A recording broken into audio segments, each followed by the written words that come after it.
이제 3장에 들어가게 되는데, 우리가 2장 마지막 부분에서 하나님께서 이들이 고통 가운데 부르짖을 때 언약을 기억하셨더라 하고 마쳤던 것으로 기억을 하고 있죠. 이제 그 기억하신 언약을 이루시기 위해서 모세를 구원자로 부르시는 내용이 3장의 내용이에요. 모세를 부르시고 사명을 주시는 내용 속에서 드러난 하나님의 백성 사랑하심, 하나님의 언약의 신실하심에 대해서 우리가 또 좀 살펴보고, 우리의 구원을 위해서 지금도 함께 하시는 하나님의 은혜를 발견하는 시간이 되었으면 좋겠습니다. 3장은 한 3단락 정도로 나눌 수가 있는데, 오늘은 그 중에서 2단락만 하도록 하겠습니다. 1절에서 6절까지가 첫 번째 단락인데, 떨기나무 가운데서 모세를 불러주시는 모세의 소명 부분이에요. 그리고 7절에서 12절까지가 불러주셨으니 이제 사명을 주시겠죠. 모세의 사명 부분입니다. 모세를 부르시고 모세에게 말씀하시는 하나님, 이게 오늘 본문의 구조예요. 지금 꽤 많은 시간이 흘렀습니다. 2장 23절에서 여러 해 후에 애굽 왕은 죽었고 라고 얘기가 나오고 있는데, 모세가 이렇게 광야로 온 지도 이제 40년이 되어버렸어요. 40세에 애굽에서 피신을 해버려서 광야로 와버렸죠. 네, 미디안 광야로 왔는데 40년이 지난 지금 모세는 80세입니다. 나이가 상당히 많아요. 왜 40과 40 이렇게 애굽에서 40, 광야에서 40이 대조가 되어 있을까요? 하나님께서는 모세를 애굽에서 40년간 애굽식 교육을 받도록 하셨어요. 그런데 그 교육을 받고 혈기가 왕성하고 자기의 능력을 의지하고 있었던 모세의 모습은 결국은 쫓기는 도망자 신세가 되어버린 것이죠. 애굽의 훌륭한 지혜를 가지고 있었지만 결국 세상이 가르쳐준 지식이었어요. 그런데 하나님께서는 그를 미디안 광야로 옮겨 놓으신 후에 40년간 아무것도 배울 것 없어 보이는 광야라는 곳에서 하나님의 학교를 마련해 버리셨다는 거예요. 하나님의 학교는 광야에서 40년 동안 그를 교육하셨던 거죠. 오늘 1절 보시면 모세가 그의 장인 미디안 제사장 이드로의 양떼를 치더니 그 떼를 광야 서쪽으로 인도하여 하나님의 산 호렙에 이르매, 이렇게 얘기를 하고 있습니다. 양을 치는 모세의 모습이 처음으로 등장을 하고 있는데 상당히 불쌍해 보이죠. 2장에는 애굽의 왕자였어요. 3장에는 양치기, 목동이었어요. 애굽 왕자에서 애굽인들이 가장 가증히 여기는 목축을 하는 자로 전락을 해버렸죠. 이것은 세상을 상징하는 애굽 사람들의 관점일 뿐입니다. 세상 사람들이 생각할 때는 지금 모세가 무의미한 시간을 보내고 초라하고 별 볼 일 없어 보이는 그런 시간을 보내는 것 같아요. 하지만 하나님께서는 세상 사람들이 업신여기고 보잘것없어 하는 그곳에서 하나님께서 대체로 교육을 하신다라는 것을 우리는 기억을 해야 돼요. 누가 봐도 여기서 많은 것을 배울 수 있을 것 같다라고 하는 그곳에서 하나님은 일하지 않으시고 정말 허허벌판 광야와 같은 곳에서 아무것도 의지할 수 없고 아무 능력도 발휘할 수 없는 그곳에서 하나님께서 교육하신다라는 것을 우리는 볼 수 있어야 한다는 거예요. 하나님께서는 양떼를 치는 모세를 통해서 초라해 보이는 모세지만 하나님 눈에는 그가 앞으로 자기 백성을 목자가 양을 치듯 인도하여 낼 모세를 훈련시키고 계셨던 것이죠. 그래서 모세가 양떼를 인도하여 하나님 산 호렙에 이르매라고 얘기를 하고 있습니다. 굉장히 보잘것없는 사람인데 이 사람이 어디로 옮겨갔다고요? 하나님의 산에 이르게 되었다라는 것을 얘기를 해요. 그러니까 하나님 관점에서는 보잘것없어 보이는 이 목자 모세가 굉장히 소중하게 다가오게 된 거죠. 오히려 애굽의 왕자였을 때의 모세는 하나님 앞에 쓰임받을 만한 제목이 못 됐어요. 그렇다고 해서 그러면 모세가 뭐 대단한 것을 습득했는가? 그렇지가 않아요. 그냥 힘 빼는 작업을 배운 것이죠. 결국은 힘이 쭉 빠진 상태로 하나님께서 계신 그곳으로 인도함을 받습니다. 모세가 하나님의 산인 줄 알고 갔을까요? 그렇지가 않죠. 그냥 양치다가 산에 올라간 거예요. 뭐 산이라고 해도 막 높은 그런 산이 아니라 좀 이제 양과 함께 이렇게 거닐 수 있는 그런 산인데 올라갔어요. 올라갔는데 성경에서는 이게 하나님의 산 호렙이다 이렇게 얘기를 해요. 그러면 모세가 어떻게 쿵짝이 잘 맞아서 여기를 딱 와보니까 하나님의 산이었는가? 그렇지가 않아요. 하나님의 산은 어떤 특정한 곳을 하나님의 산이라고 하지 않습니다. 많은 사람들이 교회는 하나님의 성전이다 라고 하면서 이 교회 건물을 신성시하는 그런 생각을 많이 하는데, 이곳에 하나님이 계시지 않으면 이곳은 아무 의미가 없죠. 그냥 건물이에요. 그럼 하나님은 어디에 항상 계실까요? 이 교회에 항상 계십니까? 건물에 항상 계십니까? 그렇지가 않죠. 하나님은 성도들의 심령에 항상 계시잖아요. 그렇기 때문에 그곳이 하나님의 전이고 그곳이 하나님의 호렙산이라는 거예요. 지금 이 호렙산 자체가 대단한 것이 아니라 하나님이 모세를 만나주시기 위해서 그곳에 임하셨기 때문에 그곳이 하나님의 호렙산이 되어버린 것이죠. 모세는 양을 치기 위해서 움직였지만 하나님께서는 모세를 만나주시기 위해서 그곳에서 기다려주시고 계셨고, 결국은 하나님의 인도함을 받아서 모세가 하나님 앞으로 오게 되었습니다. 분명히 세상 사람들이 볼 때는 모세는 왜 저런 시간을 흘려보낼까? 마흔이었을 때 정말 힘있고 능력 있는 사람인데 이제 80이 될 때까지 아무것도 안 하고 양치는 사람으로 전락했구나라고 하지만, 하나님께 시선을 향하고 있는 하나님의 백성에게 무의미하게 흘러가는 시간이란 없습니다. 우리의 삶 속에서 나는 왜 이러고 있을까? 난 아무것도 안 하니까 하나님의 일을 안 하고 있는 건 아닌가? 내가 뭔가 거대한 프로젝트를 해야지만 하나님께서 영광을 받으시는 것이 아닌가? 이렇게 생각하면서 조급함을 가질 수도 있는데, 하나님께서 하나님을 향해서 우리의 시선이 고정되어 있다면 그 사람은 지금 하나님께 가장 귀하게 쓰임받고 있고 훈련되고 있다는 것을 기억하시길 바랍니다. 아무나 하나님께서 막 사명을 주시진 않으세요. 하나님께서 그 사명을 감당할 수 있는 자로 세우시고 그 사명을 주신다는 거예요. 그렇다고 해서 제가 조금 있다가 사명에 대해서 또 말씀을 드릴 테지만, 어떤 대단한 능력이 있어야지만 사명을 감당한다는 건 아닙니다. 앞서 잠깐 말씀드렸지만 힘이 빠진 상태가 바로 하나님의 사명을 감당할 수 있는 상태라는 거죠. 그러니까 우리 인생 속에서 뭔가 무의미하고 어려운 상황 가운데 있다면 그것이 바로 하나님께서 우리를 성장시키고 계신다는 것, 힘 빼고 계신다는 것을 기억하시길 바랍니다. 2절 상반부 좀 보겠습니다. 여호와의 사자가 떨기나무 가운데서부터 나오는 불꽃 안에서 그에게 나타나시니라. 자, 여호와의 사자가 나타나셨는데 불 붙는 떨기나무에서 나타나셨어요. 네, 불 붙는 떨기나무에서. 왜 불 붙은 떨기나무에서 나타나셨을까요? 이스라엘 족속의 상태가 바로 떨기나무와 같이 무가치하고 초라해 보이고 보잘것없는 그런 상태라는 거예요. 이스라엘이 뭐 대단한 나라입니까? 반역하기를 일삼고, 그리고 그의 처음 모습은 야곱이었고, 야곱의 70명이 내려와서, 가족이 70명이 내려와서 정말 별로 영향력 없이 그렇게 살고 있었던 그런 종족이었어요. 그런데 이런 무가치한 이스라엘 백성을 암시하는 것이 바로 떨기나무로서 나타나고 있다는 거죠. 그런데 이 떨기나무에 불이 붙어 있습니다. 그게 무슨 말일까요? 무가치한 이스라엘 백성이 고난과 시련 가운데 있다는 거예요. 이를 모세가 가나안 땅 앞에서 회상하면서 이렇게 표현을 합니다.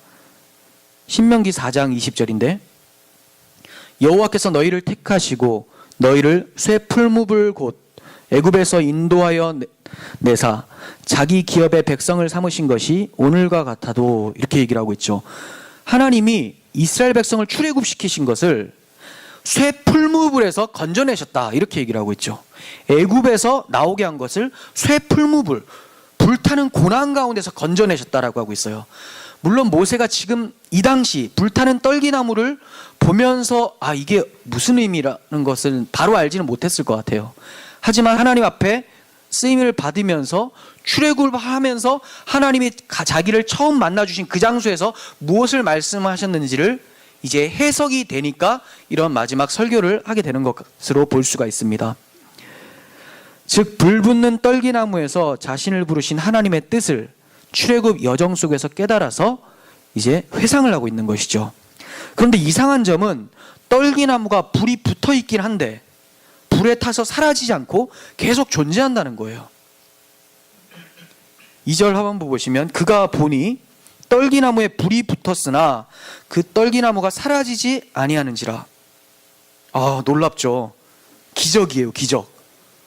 어떻게 이럴 수가 있습니까? 정말 기적이 일어났는데, 근데 저는 이것보다 더 큰 기적이 성경에 명시가 돼 있어요. 그게 뭔가? 우리 2장에서 살펴봤잖아요. 불보다 더 극심한 고통을 주는 애굽왕 바로의 압제 속에서도 이스라엘 백성들이 소멸되기는커녕 번성하는 것을 봤어요. 어떻게 이런 기적이 있습니까? 어떻게 이런 기적이 있습니까?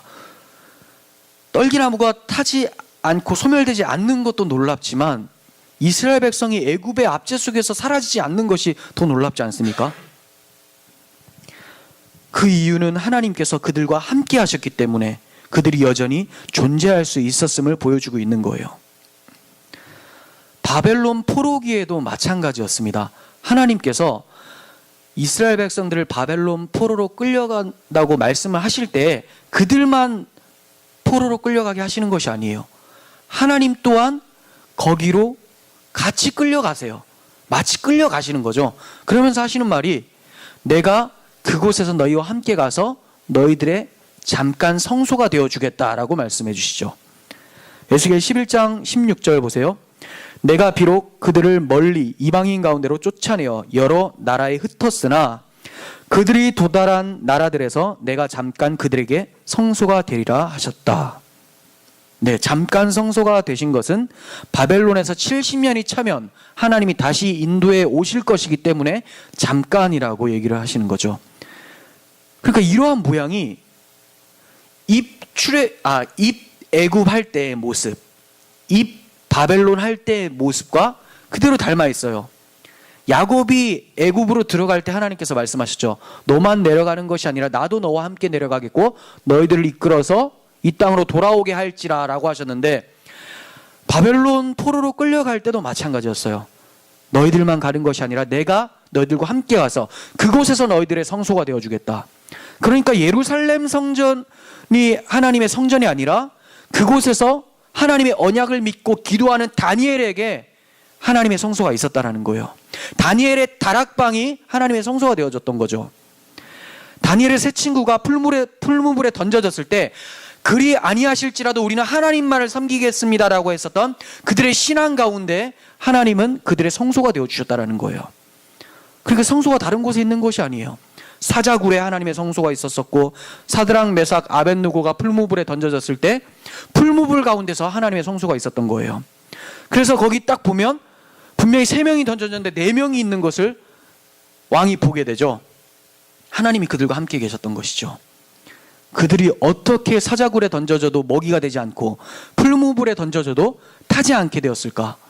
하나님이 그들과 함께 하셨기 때문에 그렇습니다. 이와 마찬가지입니다. 떨기나무가 불이 붙었으나 타지 않는 것은 하나님이 그들을 붙잡고 있었다는 증거로서 보여주고 계시는 거예요. 이렇게 떨기나무 같이 보잘것없는 이스라엘을 하나님께서는 내 백성이라고 불러주고 계세요. 내 백성. 7절 보시면 내 백성이라고 표현하고 있죠.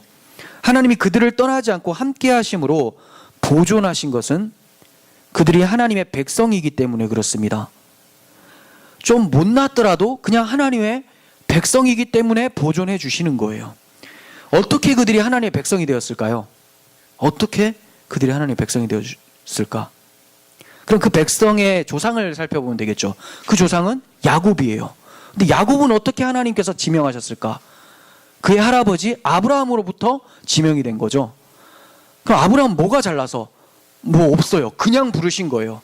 그냥 부르시고 내가 너와 함께 하겠고 너로 큰 민족의 아버지가 되게 만들어 주겠다 라고 하시고 하나님은 이 언약을 지키시기 위해서 그들을 내 백성이라고 불러주시는 것이죠. 자격이 하나도 없어요. 그런데 하나님께서는 당신께서 그냥 우리에게 사랑을 부어주시고 약속하신 그 언약을 지켜주시기 위해서 400년이 지난 지금에도 그들의 하나님으로서 여전히 그들 중에 계셨던 것을 우리는 보게 돼요. 우리 또한 비록 부족하고 연약한 모습을 지니고 있다 하더라도 하나님은 당신의 언약에 신실하셔서 우리를 내 백성으로 불러주시고 함께 하십니다. 이것이 어떻게 가능하게 되었는가? 아브라함, 이삭, 야곱 언약 때문에 그렇습니까? 이 출애굽 이스라엘 백성들은 아브라함, 이삭, 야곱 언약 때문에 하나님께 구원받는 것이 맞습니다. 그래서 3장에서는 아브라함, 이삭, 야곱에게 하신 언약이라고 6절과 15절과 16절 세 차례에 걸쳐서 강조하고 있어요. 그렇다면 우리 또한 하나님 백성 되는 것이 이 언약 때문인가? 엄밀히 말하면 이 언약이 아니라 새 언약 때문에 그래요. 구약 시대의 백성들은 아브라함, 이삭, 야곱의 언약을 믿고 있었어요. 물론 같은 언약입니다. 하지만 앞으로 보내주실 예수 그리스도를 바라보면서 아브라함, 이삭, 야곱의 언약, 그 메시아 언약을 믿고 있었기 때문에 하나님께서 그들을 건지신 것이고, 우리는 어떤 언약입니까? 이제 아브라함, 이삭, 야곱의 하나님이라고 하지 않아요. 신약 성경에서는 우리 주 예수 그리스도의 하나님이라는 단어를 굉장히 많이 씁니다. 이런 표현을 많이 써요. 즉 예수 그리스도 때문에 건지시는 거죠.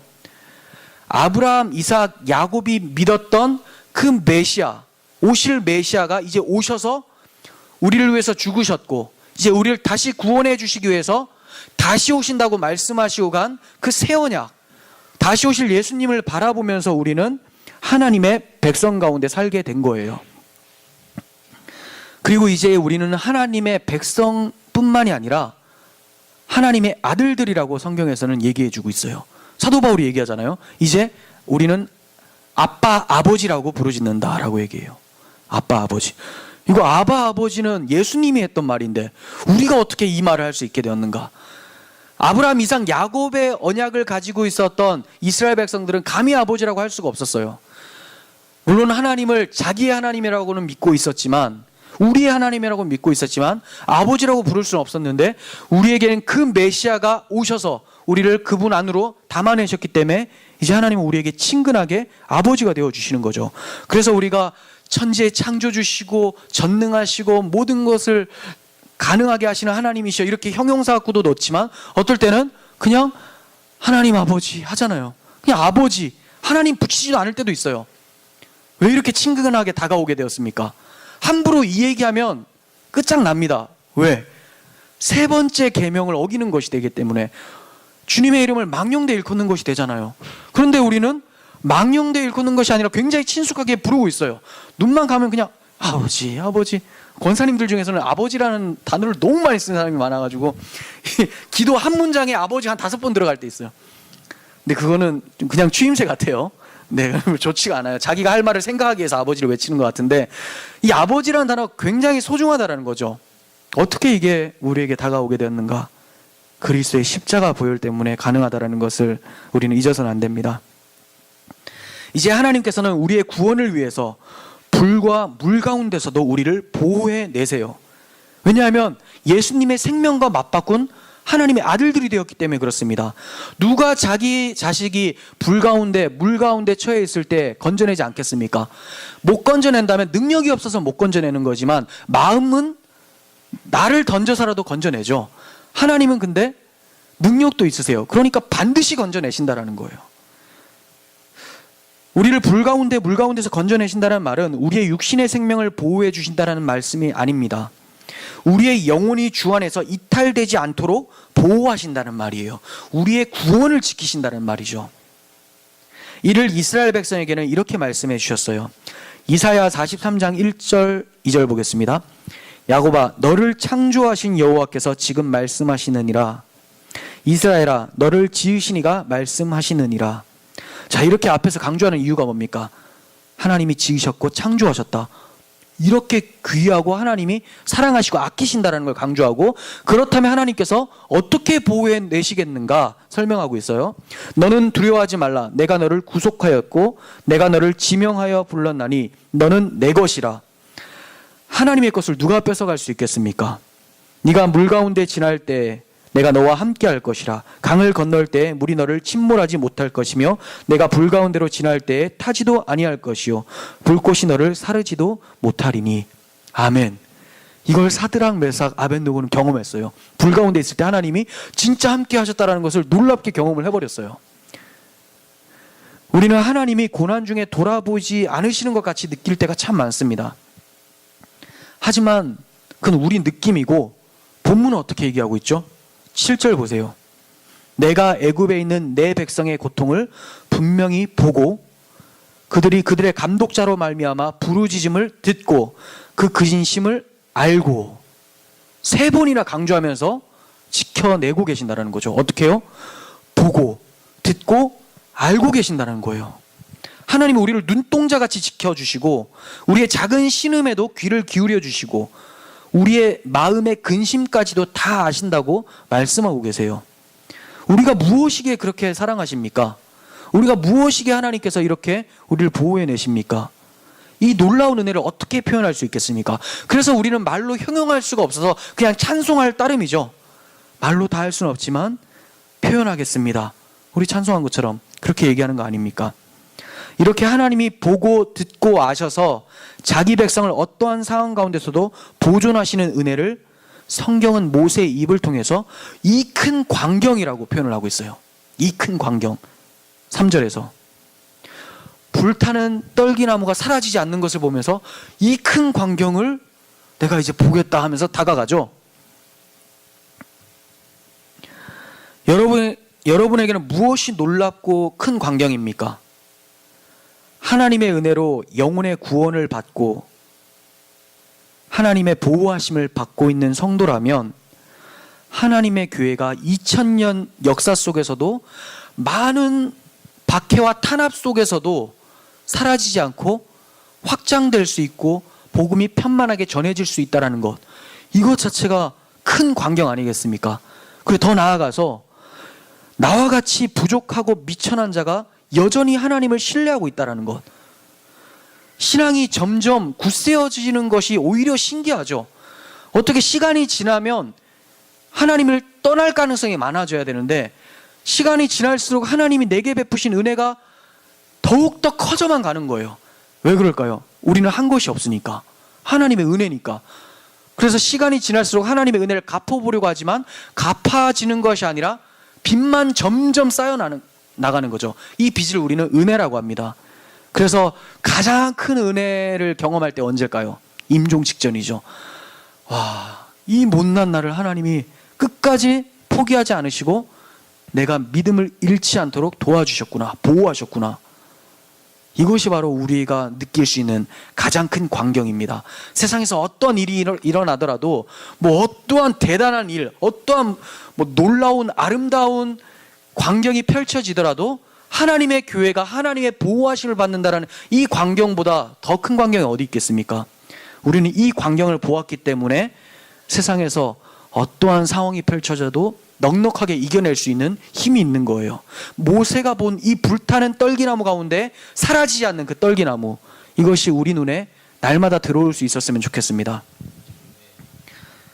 우리와 함께 하시고 보호하시는 하나님의 사랑하심이 얼마나 큰 것인지를 5절을 통해서 더욱 증거하고 계십니다. 5절 보겠습니다. 하나님이 이르시되 이리로 가까이 오지 말라. 내가 선 곳은 거룩한 땅이니 내 발에서 신을 벗으라. 자, 제가 이 5절을 들어서 하나님의 사랑하심을 더 크게 증거하는 구절이라고 말씀을 드렸어요. 이게 과연 그런 구절 같은가? 그냥 하나님이 거룩하신 분, 우리와 함께 하실 수 없는 분이라는 걸 강조하는 것 같잖아요. 근데 그 말이야말로 하나님의 사랑을 극대화시키는 거예요. 어떻게 내가 하나님 앞에 나아갈 수 있게 되었는가? 모세조차도 가까이 할 수 없는 거룩한 하나님이에요. 나중에는 하나님이 모세만 올라오라고 하죠. 그건 예수 그리스도의 예표로서 올라오라고 하는 것이지, 이스라엘 백성들은 경계를 쳐놓고 올라오지 못하게 만들어버려요. 아무도 올라갈 수가 없어요, 하나님 앞에. 그런데 신약 성경을 보면 그 하나님의 아들이 산상수훈을 설파하실 때 제자들이 막 다가옵니다. 산 앞으로 와서 예수님 앞에 와서 예수님의 말씀을 막 들어요. 구약성경에는 다가갈 수도 없고 하나님 말씀하시면 귀를 막고 당신이 대신 듣고 나에게 얘기해 주세요라고 했었는데, 이제 하나님의 백성들이 예수님의 말씀을 경청하기 위해서 제자들이 그 앞으로 나아가는 모습을 보게 된다는 거죠. 우리는 더 심하죠. 우리는 그냥 예수님 앞에 나아가는 정도가 아니라 예수님 안에서 기도를 하고 있는 거죠. 예수님 안에서 예배를 하는 거예요. 어떻게 이게 가능하게 됩니까? 하나님의 크신 은혜, 그 십자가 은혜가 이것을 가능하게 만들었어요. 그렇게 거룩하시고 다가갈 수 없는 하나님이 우리에게 사랑을 베풀어 주셨다라는 것, 이것이 우리가 느낄 수 있는 그 하나님의 사랑의 크기를 더욱 증가한다는 거예요.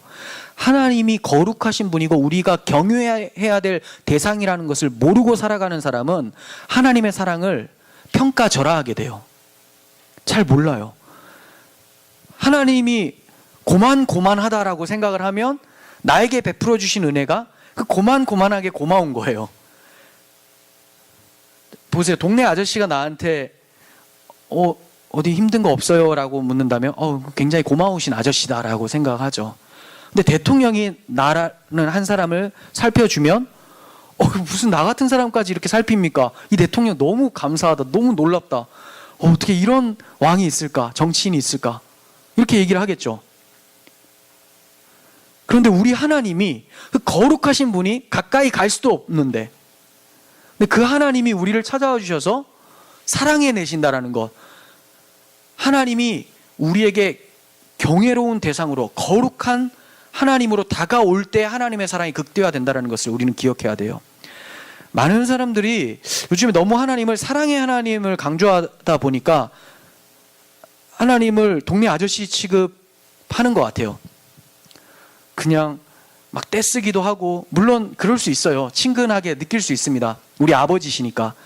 하지만 우리 아버지시라는 것이 감사하게 다가올 때는 그분이 원래부터 우리 아버지가 아니었다라는 사실을 알 때 감격스러운 거죠. 원래 그냥 아버지면 뭐가 감격스러워요? 그냥 우리 아빠인데. 근데 그럴 분이 아닌데 나는 그냥 저분과 상극이어야 돼요. 왜냐면 난 지옥의 백성, 하나님은 하나님 나라에서 보좌 위에 앉아 계셔야 되는데, 그 지옥에 갈 우리를 하나님의 보좌 우편에 앉혀주시고 아들 삼아주셨다는 그 사실 때문에 감격할 수 있어야 된다는 거죠. 그래서 우리는 하나님께 기도할 때도 내가 원래 신을 벗고 나아가야 될 대상, 겸손과 공경의 표현이죠. 그래야 되는데 어떻게 하나님을 아버지라고 부를 수 있게 되었는가, 이것을 통해서 하나님이 우리에게 베풀어 주신 사랑이 극대화된다는 사실을 기억할 수 있었으면 좋겠습니다.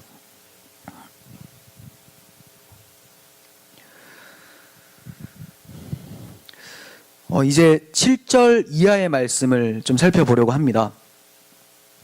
하나님께서는 모세에게 사명을 주시기 위해서 모세 앞에 나타나시기까지 하나님의 훈련 기간을 사용을 하셨어요. 하나님의 훈련 기간은 40년이었어요. 40년이 다 찬 후에 모세에게 나타나셔서 사명을 주시는 거죠. 하나님이 우리를 불러주셔서 사명을 주시기까지 하나님의 훈련 기간을 우리는 다 완수해야 돼요. 그렇다고 훈련 기간에 어떤 능력을 얻게 되는 것을 말하는 것이 아닙니다. 우리가 앞서 말씀을 드렸지만 하나님의 훈련 기간에 얻는 것은 도대체 무엇인가? 힘을 빼는 것을 얻게 되는 거예요. 그러니까 사실 얻는다라고 말하기에도 모순이죠. 다 빼앗기는 것, 그것이 하나님의 훈련이고 하나님이 진짜 능력을 주시는 거예요. 왜냐하면 우리가 우리 힘을 다 뺐을 때 하나님의 힘이 그 안에 있게 되기 때문에 그렇습니다. 마치 물에 빠진 자 구조하는 것과 마찬가지예요. 언제 구조하죠? 물에 빠졌는데 막 발버둥 치고 있어요. 금방 뛰어들면 굉장히 구조하기가 어렵죠.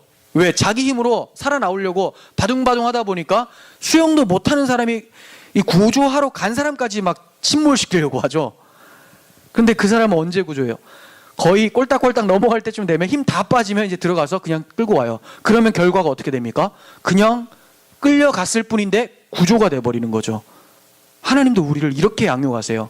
하나님은 우리에게 사명을 주시는데 사명을 주시기 전에는 완전히 힘을 뺀 상태로 가셔서 그때 우리에게 사명을 주시고 그 사명을 하나님이 이루어 가신다라는 거예요.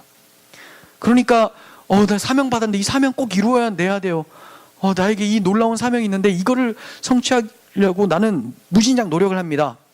마음은 가상하지만, 노력은 가상하지만 초점이 잘못됐어요. 하나님께서 주신 사명은 누가 이루는 겁니까? 하나님이 이루신다고 성경에서 얘기를 하고 있어요. 하나님의 손에 이끌려서 따라오는 것 자체를 사명을 이루는 삶이라고 표현할 수가 있습니다. 하나님이 이끄실 때 그냥 순순히 끌려오는 것을 사명을 이루는 삶이다라고 저는 표현을 하고 있어요. 왜냐하면 사명은 하나님이 주시고 하나님이 이루시는 것이기 때문에 그래요. 모세에게 사명을 주시는 내용을 좀 살펴보면 8절 보세요.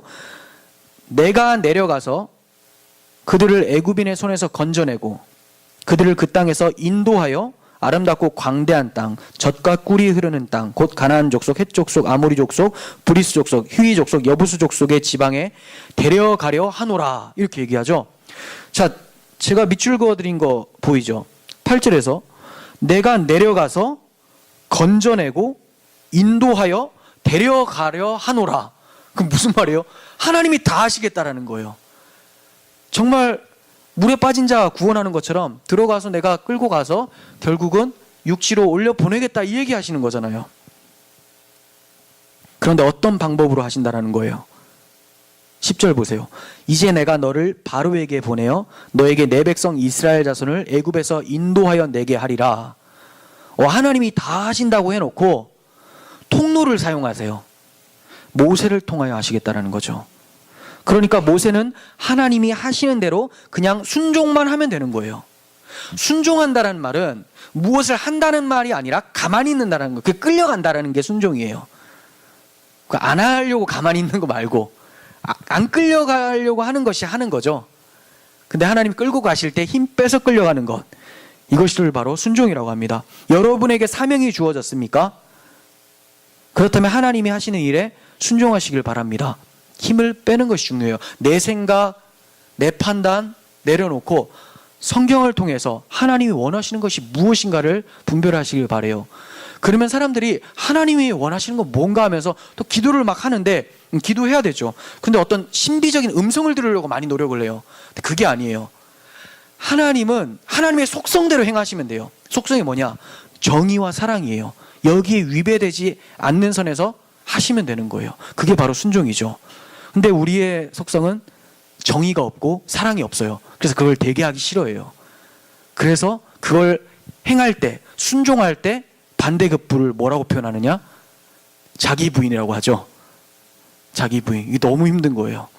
자기 부인이 되면 이제 순종의 결과가 나타나는 것이죠.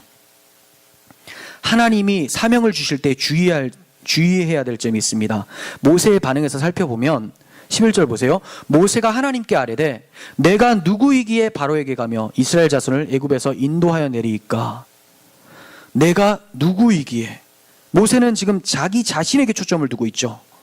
모세가 자신을 보잘것없는 양치기로서 하나님의 사명을 감당할 수 없는 자라는 인식이 들어온 것은 올바른 행동이에요. 올바른 인식이에요. 내가 누구이기에 하나님 이 큰 사명을 저에게 맡겨주십니까? 이건 맞아요. 올바르죠.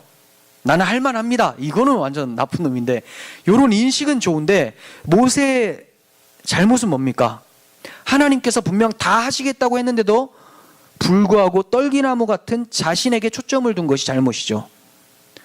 모세가 자기를 부족하게 생각하는 것은 맞는데 질문을 내가 누구이기에라고 해서 질문하는 게 아니라 하나님이 누구시기에 저를 불러내십니까? 하나님은 어떤 분이십니까? 하나님에 대해서 궁금해야 돼요. 자기에 대해서 막 살펴봤자 뭐가 보이겠습니까? 모세 어떤 사람이에요? 자기 종족이 싸우는 것도 중재 못해가지고 피신 온 사람이에요. 아무것도 할 수 있는 사람이 아닌데 내가 누구이기에, 누군 거는 자기가 더 잘 알아요. 그거에 대해서 초점을 맞추는 것이 아니라 하나님이 부르시면 하나님이 어떠한 분인지를 아는 것이 중요합니다. 그리고 그분이 지금 나와 함께 하시는가, 나의 힘이 되어 주시는가, 이것이 중요한 것이죠. 모세는 실수가 많았고 잘못이 많았었던 자신에게 초점을 맞추면서 과거 지향적인 사람이었어요. 항상 하나님이 뭔가 얘기를 하면 나는 이렇기 때문에 잘 못합니다. 나는 원래 이런 사람인데요. 하나님이 그거 모르고 그를 부르셨을까요? 아시죠? 그런데 항상 그 사람은 과거지향적으로 자기를 돌아보면서 얘기를 해요. 근데 하나님은 항상 미래지향적으로 말씀하세요. 내가 이렇게 하리라, 할 것이다. 그러니까 뒤에 거는 신경 안 쓴다라는 거예요. 여러분들이 어떠한 모습이었든지 하나님은 그게 아니라 지금 불러내시고 이 자리에서 순종하시면 여러분들 쓰신다라는 거예요. 하나님의 하신다라고 하는 그 약속에 초점을 두시고 나를 끌고 가시는 그 하나님이 어떠한 분이신지에 대해서 더욱더 묵상하시고 공부하시고 알아가시는 우리들이 되었으면 좋겠습니다. 하나님의 사명을 감당할 수 있는 사람은 세상에 존재하지 않아요. 하나님이 하나님의 사명을 감당하실 뿐입니다. 그래서 하나님은 그의 질문에 대답해 주시기를 너는 이러한 사람이기 때문에 그래서 내가 너를 쓴다라고 하지 않고 12절에서 내가 반드시 너와 함께 있으리라 이렇게 대답해 주세요. 분명히 모세는 하나님 내가 누구이기에 이렇게 사용하십니까? 라고 했는데 하나님의 대답은 동문서답 같아요. 내가 너와 함께 하겠다. 네, 이게 답이에요. 모세도 이거에 대해서 질문했어야 되죠. 하나님 함께 하실 거죠? 하나님 어떤 분이시죠? 스스로 있는 자다. 이 얘기 나오는 거 아닙니까? 전능하신 하나님이 함께 하시고 내가 그 하나님 앞에서 순종하고 있다면 하나님의 위대한 계획은 나와 같은 미천한 자들을 통해서도 이루어지게 되는 거예요. 모세는 자신이 하나님께 쓰임받는 것이 믿어지지가 않았어요. 지금 양떼 몇 마리 거느리고 있는 자신이 앞으로 60만 장정을 이끌고 출애굽할 거라는 것이 상상이 안 되는 거예요. 이게 믿어지겠습니까?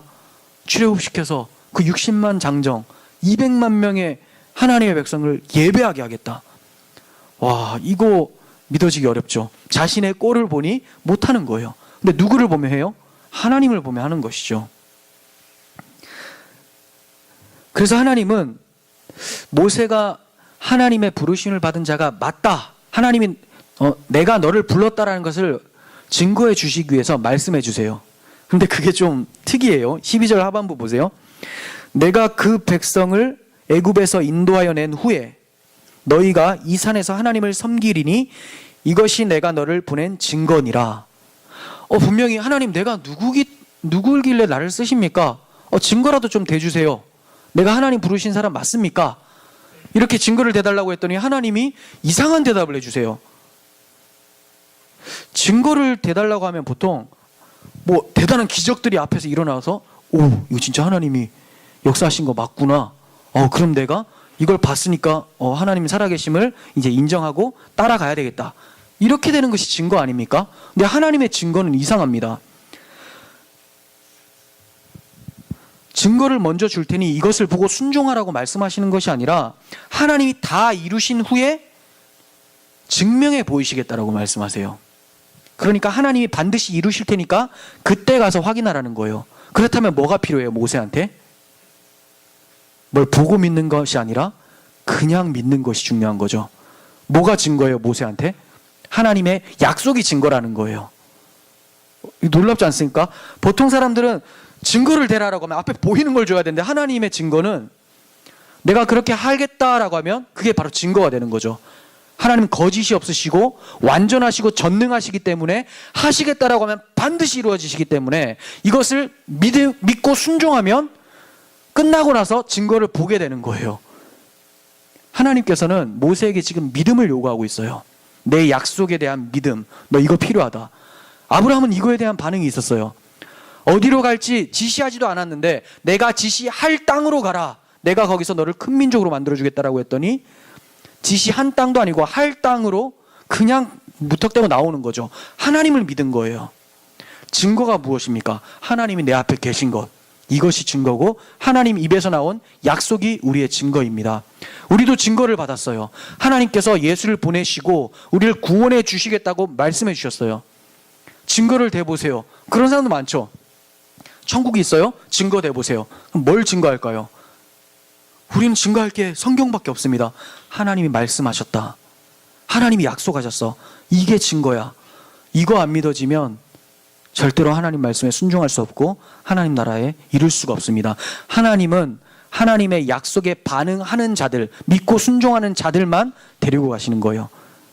즉 하나님이 약속하실 때, 끌고 가실 때 힘 빼고 그냥 줄줄줄 따라오는 사람들을 하나님 백성으로 여기신다라는 거예요. 우리의 순종에 기적과 이적 같은 증거가 필요합니까? 아닙니다. 하나님의 약속만 있으면 성도가 하나님 나라까지 가기에 충분한 증거가 되는 것입니다. 다른 증거를 요구하지 마시고 하나님의 약속을 증거 삼아 순종하며 또 하나님의 사명을 잘 감당하고 하나님께 영광 돌리는 우리들이 되었으면 좋겠습니다. 정리하겠습니다. 400년이 지났지만 하나님은 야곱에게 언약하신 대로, 아니 아브라함에게 4대 만에 돌아오게 하겠다라고 약속하신 대로 자기 백성과 함께 계셔서 그들의 고통을 보고 듣고 아심으로 모세라는 구원자를 부르신 하나님이세요. 주님 오신 지 2000년이 지난 지금에도 우리 주와 세우신 새 언약을 기억하셔서 지금도 우리와 함께 계시고 우리를 보호하고 계시는 하나님이십니다. 그 하나님의 신실하심 앞에 경외함으로 예배하는 우리들이 되기를 간절히 소원합니다. 기도하겠습니다.